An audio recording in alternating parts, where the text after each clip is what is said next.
Hi guys, magano tayo sa aking mga pinadala ng aking pamilya. Kasi yung kaibigan ko kasi umuwi ngayon galing sa Pilipinas. Bumalik siya nung isang araw. Ngayon nakuha ko na yung pinadala ng aking pamilya. Yan, asawa ko, mama, papa ko. Nag-ready nito ngayon. Ano natin, unboxing natin. Meron ako ditong pansit, ayan. Pinadala na ako ng pansit. Pansit gisado, ayan. Tapos yung kaibigan ko naman, binigay sa akin itong padala. Binigyan naman niya ako ng tuyo. Ayun o, diba? Ang sarap ng tuyo. Ayan, tuyo. Siguro nasa 1/4 naman to. Okay na ito kasi meron akong unti-untiin. Ito, sigurado to, atsara. Kasi nagpaano ako ng atsara. Bubuksan natin. Chilyo ang ano natin. Kasi nakuha ko para bunting.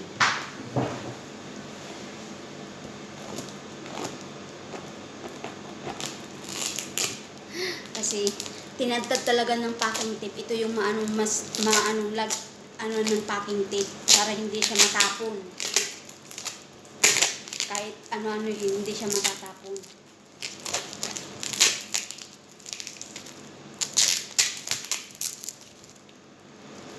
Bukod sa packing tape, meron pa siyang plastic. Oh, yun.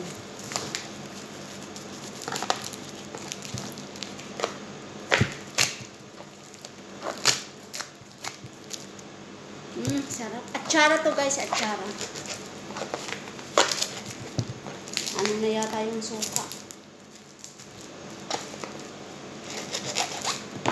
Lilipat ko na lang sa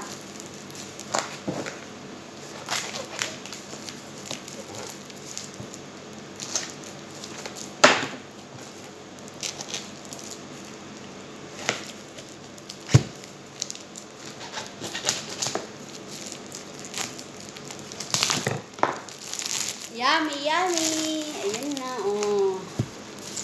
Atsara, guys. Yan. Yan, sarap dito, atsara. Yung paborito ko. Tamang-tamang, meron ditong adobo. Ito kasi ano to? Sige, meron ditong pili nuts. Yeah.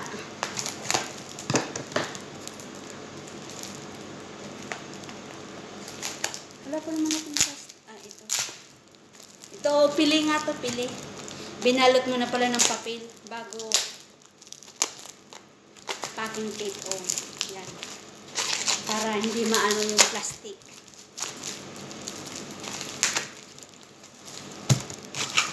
Kasi mga request ko to. Mga simple lang naman ang pinag-request ko na ipadala sa akin. Ayan, pili.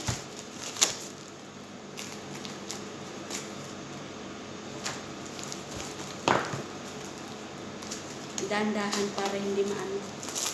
Hindi ano yung ano.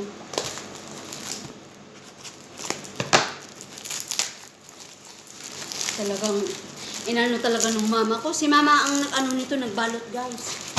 Walang inanuan talaga ng ng packing tape. Ay, sarap! Ayan.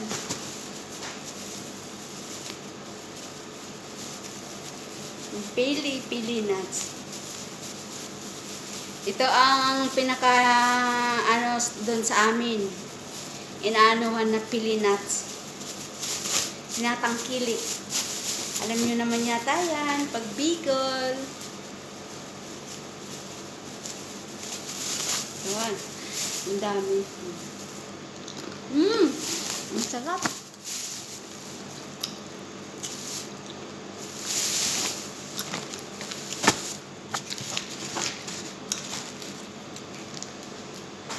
Tapos, ito naman, ano ko nito, alam ko ulit yung kawali ito kasi maliit.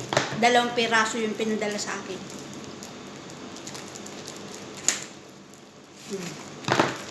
Yung mama ko, binabalot muna sa papel bago packing tape. Diba? Oo, sabi na lechong kawali. Oh.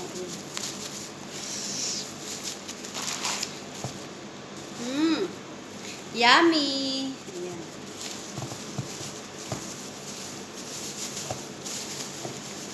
Ayan. Tamang-tama yan. Gagawa ko ng ito. Ansit, ihalo ko.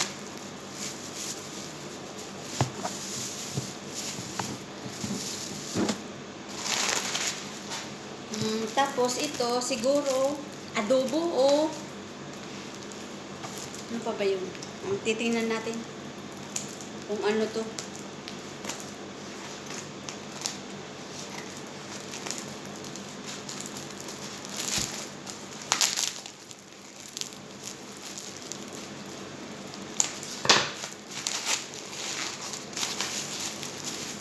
Adobo nga. Adobong baboy. Ayan.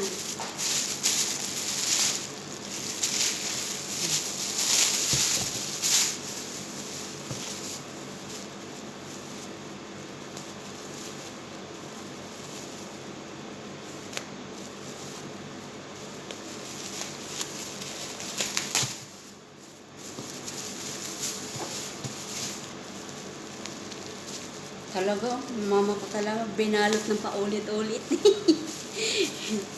Ang ano kasi, binalot ng paulit-ulit para hindi siya mag-link ba yung mantika. Kasi kahit paano talaga maano siya. And ilalagay ko na lang to guys sa lalagyan. Tapos i-ano ko sa freezer. Yan na nga. Yung adobo, tong adobong natural. Pero guys, lulutuin ko to kasi lalagyan ko ng tuyo kasi yung kalahati lalagyan ko ng tuyo, yung kalahati hindi, natural lang. Kasi yan ang tawag sa amin, yung adobong natural ba. Kasi pag ibig sabihin ng adobong natural, niluto lang ito sa asin at saka suka, bawang. Yun ang adobo. Pag yung adobong ano, lalagyan ng tuyo.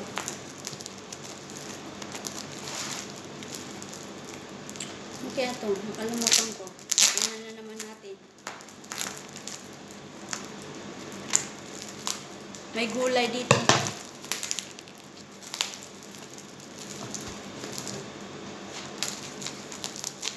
Gulay na gabi. Yan.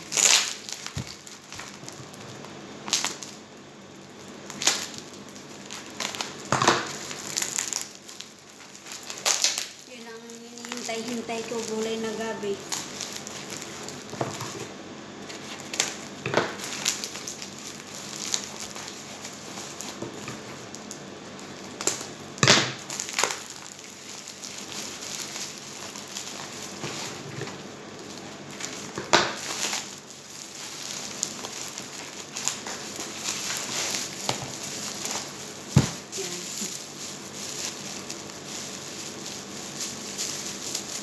Dun sa amin, bawal yung plastic, pero itong ano, plastic, ang gulay na gabi nga.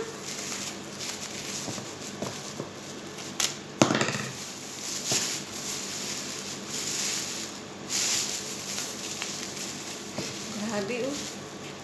Nakailang balot.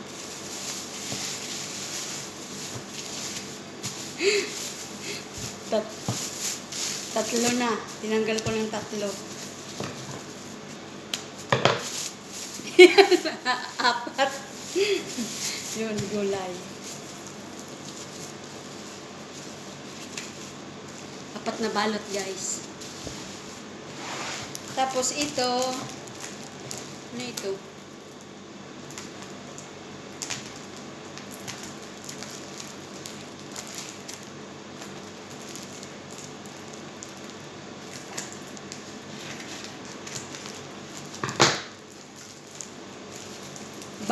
Yung ano, bagoong. Yan.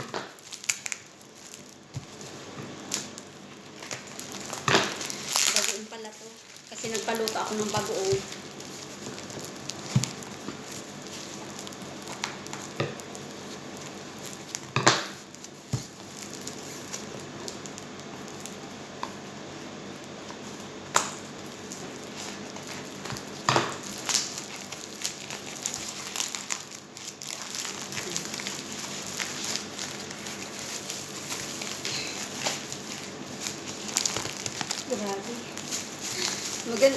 Maganda talaga yung ganitong balot to kasi hindi siya nag-link.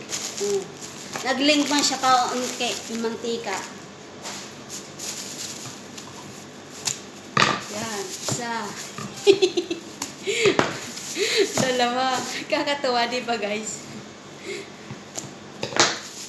Tatlo. Apat. Apat yung balot nitong ano.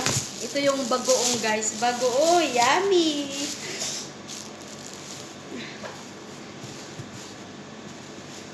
Pero hugasan ko na lang ito. Bagoong. Ang tawag sa amin is balaw. Ayan.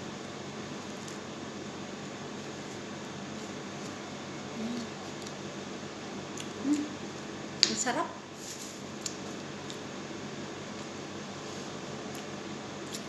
Sarap ng amo. Salamat talaga, mama, papa. Lalo na sa mama kong nagluto at saka sa papa ko. Special yung asawa ko kasi siya ang nag-provide na pambili. Binigyan lang yung mama ko at saka papa ko ng pambili. Tapos sila nang nag-ano nito. Yan. Ito guys, 1 kilo to. Bagoong. Grabe.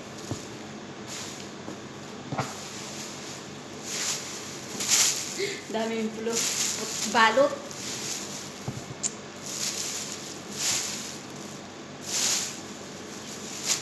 Yung plastic nakarating na dito sa ibang bansa, kayo hindi pa nakakarating dito sa ibang bansa. Charot! Pati yung papel, oh. Tingnan mo, yung mga papel. Nakarating dito sa ibang bansa, kayo hindi pa. Charot! Plus, yung nagdala naman ng kaibigan ko, ito, binigyan ako ng tuyo. Sarap! Yan. Ano natin po na guys, ilalagay ko ito sa lalagyan. Para lalagay ko sa freezer para tumagal ito. Kahit hindi na yata ito ilagay sa freezer, ay ilalagay ko ito sa freezer. Pero kukuha ko ng kaunti, kalahati. Tapos yun ang unti-untiin ko para tumagal siya. Tapos kung gusto ko na lang kumuha, ilalabas ko na lang. Sige na guys, salamat. Sana nag-enjoy kayo sa panonood ng aking unboxing galing sa Pilipinas Press from the Bicol. Ito, ilalagay ko na ito sa aking lalagyan. Bye!